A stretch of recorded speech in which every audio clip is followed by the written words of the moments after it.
காவிரி பிரச்சனை என்பது ஏதோ ஒரு தனிப்பட்ட கட்சியின் பிரச்சனை அல்ல.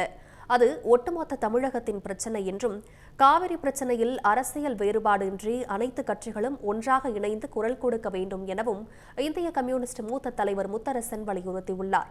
சிவகங்கை மாவட்டம் காரைக்குடியில் செய்தியாளர்களிடம் அவர் பேசியதை தற்போது பார்க்கலாம். காவிரி பிரச்சனை 2 வருஷம் கழிச்சு தான் தீர்ப்பீங்களா? என்ன பேசிட்டு இருக்கிறீங்க? மேகதாட்டு பிரச்சனையில் கர்நாடகத்தில் இருக்கிற எடியூரப்பா பிஜேபி, இப்போ இருக்கிறவர் காங்கிரஸ். எடியூரப்பாவும் காங்கிரஸ் முதலமைச்சரும் ஒன்றா ஒரே இடத்துல உட்காடுறாங்க. ஏன் தமிழ்நாட்டில் உட்கார முடியாது? அதானே சொல்கிறோம். எல்லாரையும் சேர்த்து கூட்டுங்க. யார் கூட்டுறது? இதை முதலமைச்சர் தான் கூட்டணும். கடந்த காலங்களில் அந்த மாதிரி கூட்டங்கள் நிறைய நடந்திருக்குது. ஜெயலலிதா ஆட்சி காலத்தில் நடந்திருக்குது, எம்ஜிஆர் ஆட்சி காலத்தில் நடந்திருக்குது, கலைஞர் ஆட்சி காலத்தில் நடந்திருக்குது, ஸ்டாலின் ஆட்சி காலத்தில் நடந்திருக்குது, எல்லா ஆட்சிகளும் நடந்திருக்குது.